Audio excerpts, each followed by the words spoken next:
In the late 20th century, the country of Uganda experienced what is considered one of the most brutal chapters in the country's history. The AIDS pandemic, the dictatorship of President Idi Amin, and the Uganda Bush War left the country considerably broken. But on the fateful day of March 17, 2000, a horrific story emerged from the country's southwestern district, Kanungu. A story so horrible that after a decade later, the horror of the event is still too much for some people to bear. Members of the Doomsday Cult, known as the Movement of the Restoration of the Ten Commandments, were brutally murdered in an inferno. Yes, they were locked in a church, with the doors and the windows nailed shut from the outside. The building was set alight and over 530 people burnt alive. Despite a series of investigation and an extensive manhunt, the murderers were never caught, but rather left behind one of the greatest mysteries that is yet to be unfolded. In 1960, a man named Paulo Kasheku claimed to have visions of his deceased daughter, who told him that he would have visions of the heaven. These predictions, according to him, came to pass in 1988, where he saw Jesus Christ, the Virgin Mary, and Saint Joseph.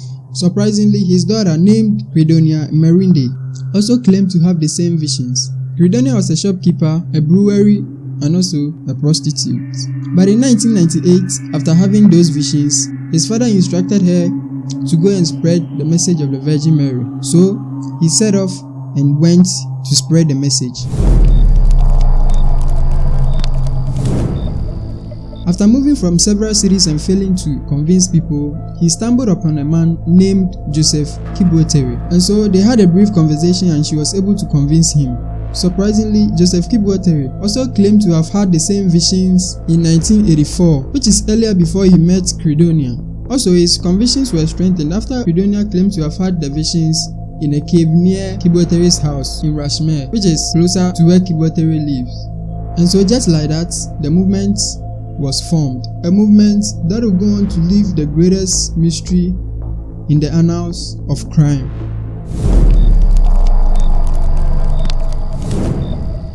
In 1989, the two met, which is Credonia Merinde and Joseph Kibwetere. They met and formed the movement of the restoration of the Ten Commandments of God, with the vision of spreading the Virgin Mary's message about the apocalypse.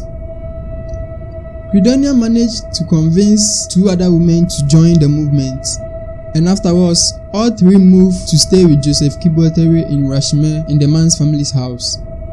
Mrs. Kibwetere joined in the activities of the movement, but as more and more followers joined the movement, tension grew up between the 100+ followers and the family. So after a series of disagreement between the family and the cult members, the family finally won, and so the members were kicked out of the family's property.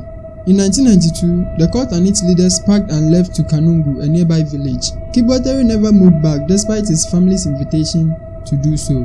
At the same time, the family noticed that Kibwetere's attitude had changed a bit, but little did they know that what was coming was worse, and later would explain why his attitude had changed. After moving from Rashmere to Kanungu, Credonia's father offered an extensive property for their use.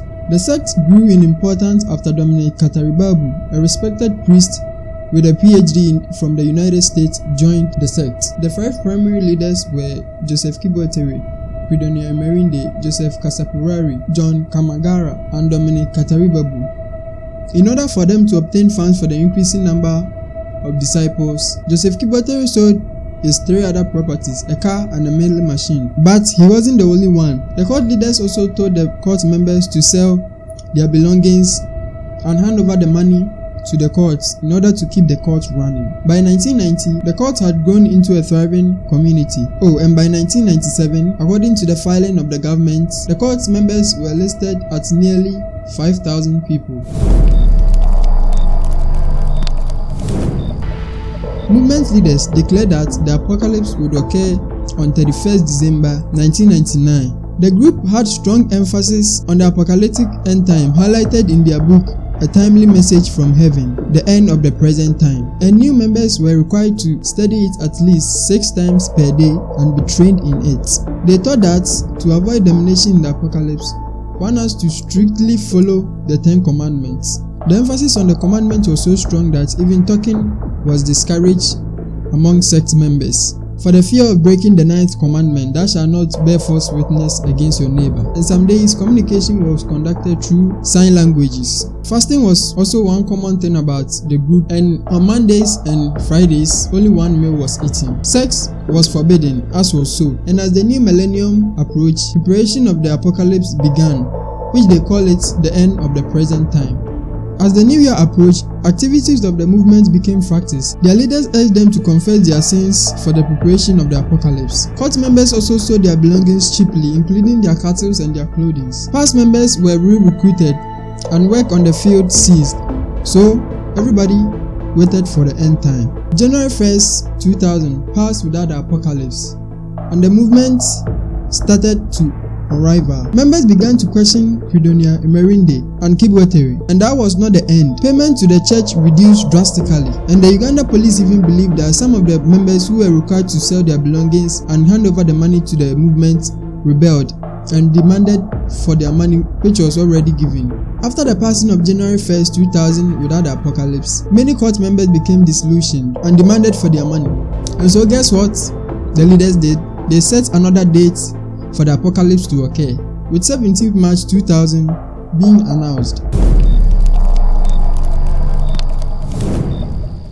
On the morning of 17th March 2000, which the cult members said to be the day of the apocalypse, the movement held a huge party at the church premises, which faced Rigoyo Mountain, and roasted 3 bulls and drank 7 crates of Coca-Cola. Everybody was happy and waited for the last minute. After a few minutes into the party, villagers heard an explosion, and the cult building where they worshipped was gutted in fire. Yes, an intense fire. At 12:45 p.m., the police station at Rukungiri received a radio call, but only as police officers and villagers descended the smoldering building did the scale become apparent. The remains of hundreds of people, mostly their bones and some their ashes, lay massed at one end of the chapel. After the incident, the 5 primary leaders, who are also the principal cult leaders, Joseph Kibwetere, Dominic Kataribabu, John Kamagara, Yusila Kumuhangi, and Credonia Emerinde, are unknown, all having presumably escaped.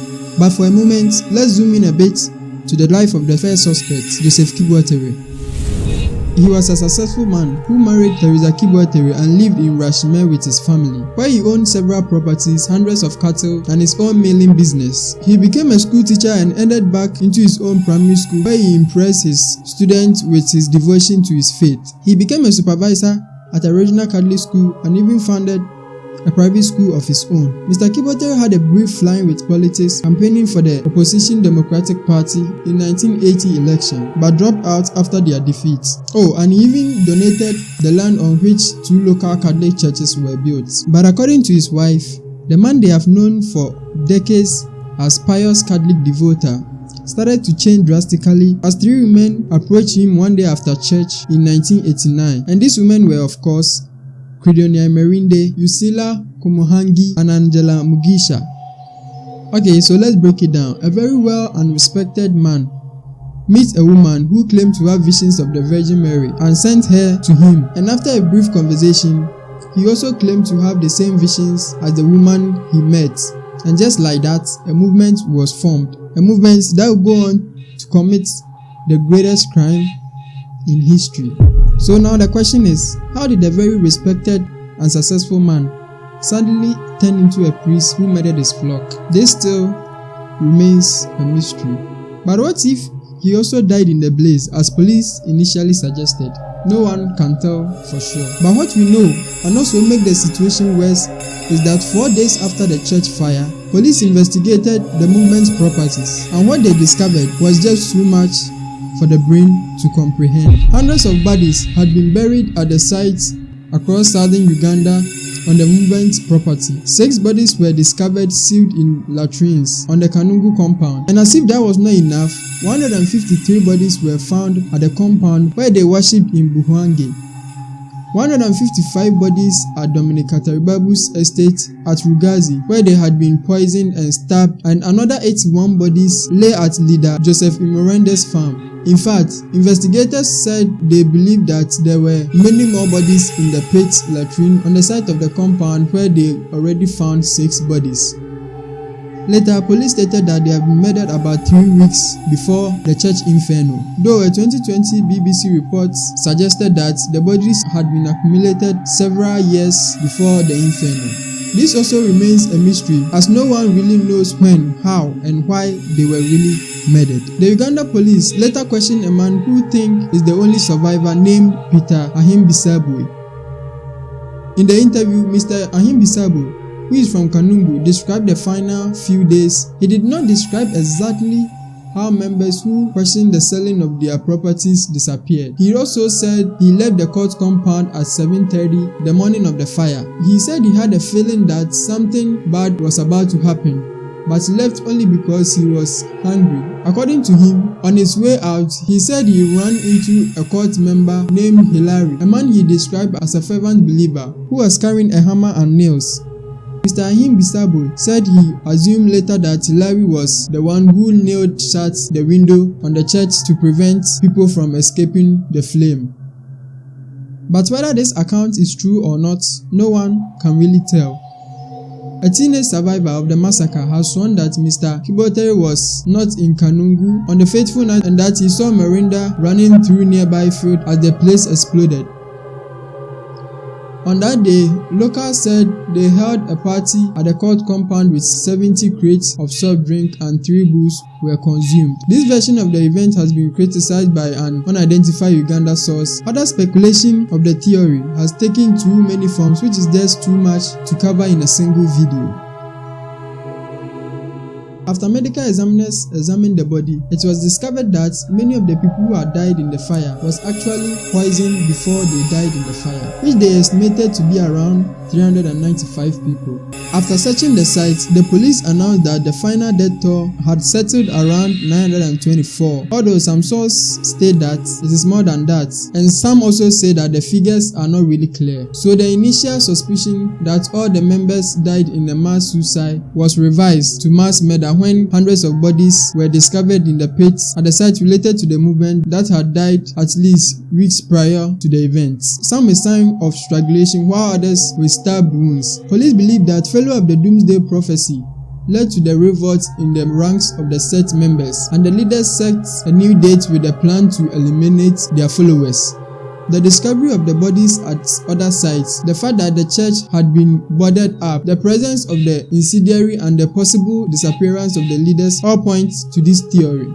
Although it was initially believed that all the 5 leaders died in the fire, police believe that Joseph Kibotere and Kwidonia Merinde may be still alive and had issued an international warrant for their arrests. But the question still remains that what will make ordinary people in the society commit such a horrible crime? Whether they died in the fire, ran away freely, or went to the Holy Land they claim they were going, no one really knows till today.